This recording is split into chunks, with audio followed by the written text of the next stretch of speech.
Arvind Tilak for Atmos Architects. Okay. So,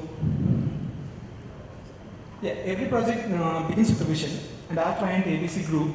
So what they wanted to do is, since they had set up a good practice up at North, that's North Kerala, they wanted to bring down South a good landmark where they could establish their newly set up empire.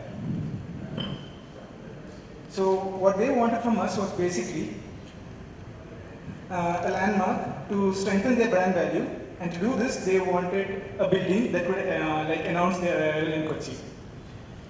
But the landmark portion was already completed by the Lulu Group, so all we could do was give them a building that could actually help them with their purpose. So what happened is the Kochi proposal came around the same time. So the target for us was to complete the 35,000 square feet building in a span of 24 to 30 months alongside the Kochi Metro under a height restriction of 15 meters. So this is the proposed site, and we just built over it.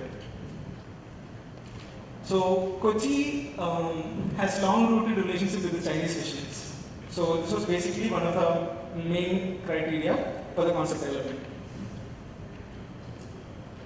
What we did is, we took the box facade that was separating the main highway. So this is the only part which we could actually expose to the public. And what we did is, we took the box, we sliced it open, lifted it up, and then we rotated it. So what that helped us was, even though it was a tight commercial space with minimal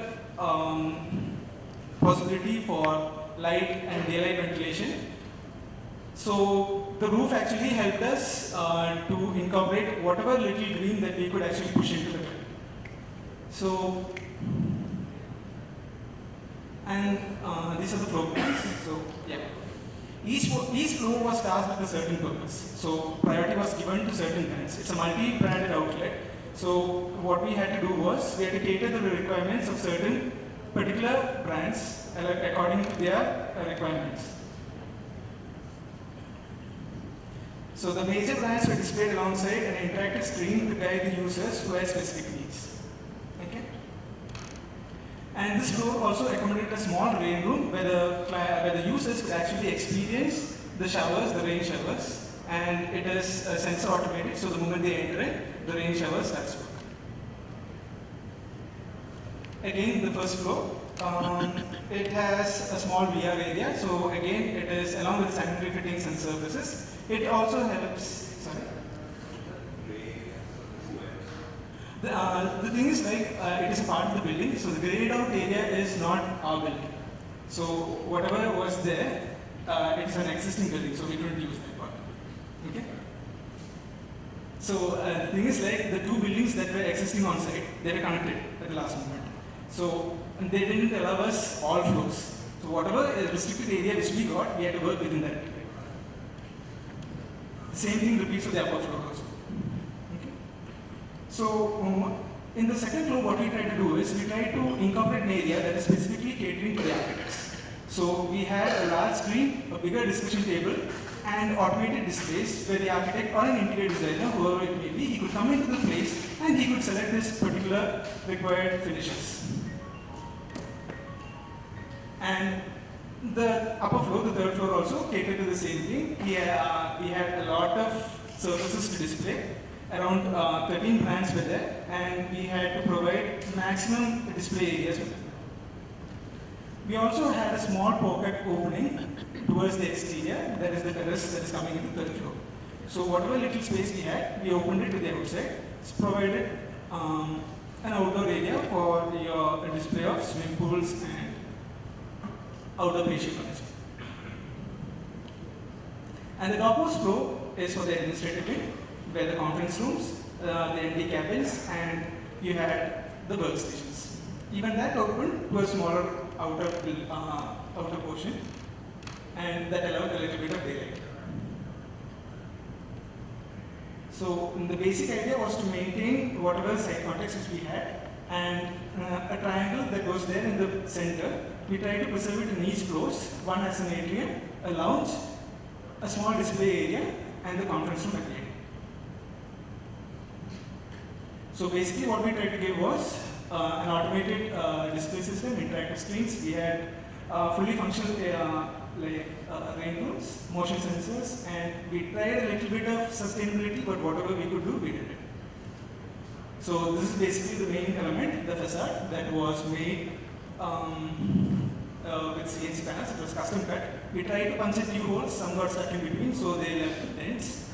And the tiles were tracked upon Shara boards that was welded onto the MS panels. So this is basically it. This is how the interior looks as we were doing it.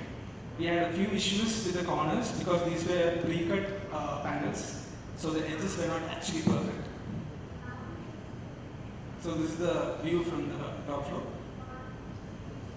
And the opening actually it allows us to connect to the rest of the building and the built environment around it. So this is the ground floor where we enter the lobby, the reception. We have the rock art showrooms over here, a small discussion area, all in the ground floor. So as we move, so we have the VR area for our clients who are interested to actually have an experience about what is happening with their newly built homes. Again, minimal daylight was allowed due to the restraints in display space. So can you run the video, please?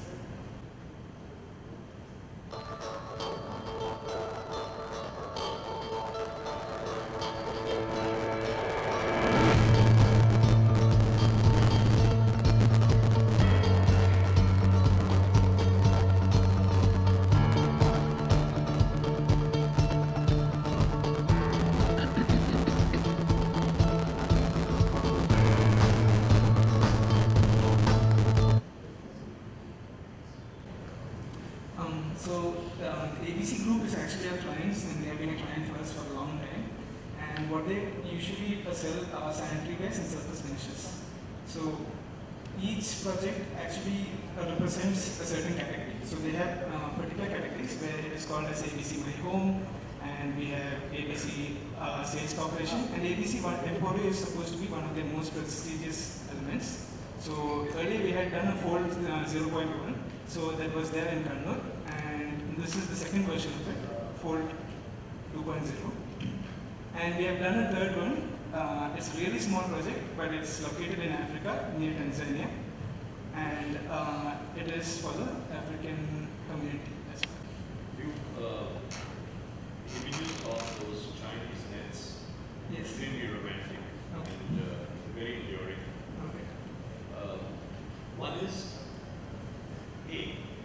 this a form exercise that we are inspired by the form of the Chinese net? But then if you look at this, Yeah. there's poetry in this. Yes. Whereas what has resulted here Yeah. is a box Yes. This is which has got a little lid lifted on top, Yes. which is slightly triangulated. Yes. So it kind of, so I think it was a fairly feeble attempt You could say.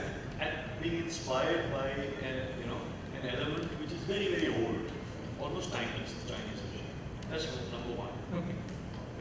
Number two, I find that majority of your areas are simply circulation areas. If you look at your floor Yeah. plans, Yeah. the kind of, it's simply pass-through areas that you have functionally between the staircase, between the elevator, between the toilets. There are very small areas which have been interjected. Okay. Right?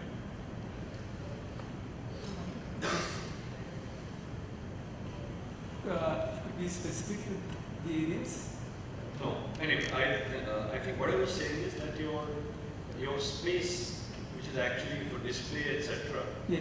if you see the plan, is Yeah. quite small as compared to circulation, and movement. Okay. Right? It's quite. No, we kept it to a, we didn't want it to be very congested. So that is the main reason we actually accentuated the workspace. And you could see that it is actually increased in the ground floor because that is where the higher brands are promoted. So we wanted to give them space to actually feel the entire thing. And if you move to the third floor or so, it's actually packed so much that even a normal user, when he goes into it, he'll get tired of seeing many different samples that is keeping on. What I was saying. Yeah. Can you go back to the slide that shows the building on the city and the highway Yes, sure. and the grid blocks representing buildings around it on both sides? This one? No, the plants. Yeah, okay, yeah, stop. I see the highway, then there is this gap, which is the margin that you have to leave, Yeah. and then all the gray building sort of stay within that margin. Yeah. That is the age that has to be maintained. Yes. Your building, at least in one corner, comes out. Why? No, there is just a graphical representation, that's all. That's the mistake in the drawing, right? I hope it's not No, definitely not. usurpation of public. They were very strict with those. Okay, fine. All right. Leave it at that. Okay. A building in a location like this Yes. has an obligation to look at the relationship between the building and the city. You have a building and you have a street, which is now a complex street. Yes. It's a highway, but at the lower level it becomes much more possible to approach it through pedestrianization, etc. What is your concept about how you make the entry of the building relate to the street? What are the elements that are, there is a tremendous tradition of building meeting the city in our country, including at Kochi. So, two things. Especially when you have an abstract box Yeah. and you have put aside a ground floor, just take a couple of steps and then an entry. While the buildings on either side have made some kind of gesture to come out. And there's a 4-story high metro line, Yeah. which is coming right in front of you. Because I'm familiar, I'm working on one of these town sites. So that's all come up right there. The point is, any thought about how the street and or the pedestrian area and the entry of the building can come together more smoothly, or less actively? The thing is actually we were expecting only an amount of say 10 to 20 customers per day. So, and that too we have followed whatever we had on site, and things like the pathways are all actually they have been marked as per the Kochi Metro thing, and if you're asking for additional seaters or maybe something like that, we couldn't give any more space, we couldn't occupy any more space because it was well under the setbacks that was given to us. I have a question about what statement you make that you set out to create stunning architecture. Sorry? You say here that you set out to create stunning architecture. Things like That's your it's not, statement. yeah, I find that. it's not stunning. Yes, I agree with that. No, I'm not saying it's not stunning. I'm saying that it's, when you start by stating that as your objective, you are boxing yourself into a very, very difficult situation. So I just found that a little bit disturbing in this statement. Okay. I don't know whether you have a particular reason for that. No such reason. But it is, He's stunned by that statement. I am actually stunned by the statement. Stunned for a long Yes. time. I think the question, just summarize the question he asked, Okay. I think all asking Yeah. the relationship of the street pillars. Okay. We have not seen one section Okay. where there's a human being, Okay. there is the width of the road, and we begin to understand what's happening in the structure in relationship with the human being, with that scheme. Maybe you would not have, just to say, maybe you would not have, just to go back, you would not have one single horizontal line there, that one. Okay. Why this box didn't just come and sit on the ground, and you could have had a 3-level carpenter or something. So, see, you could address it in many, many ways, because this is simply reinforcing the showrooms that are existing there, and then you placed a box on top of the showroom. That's what you really have done. So I think, see, these are questions. We are raising questions. There are no answers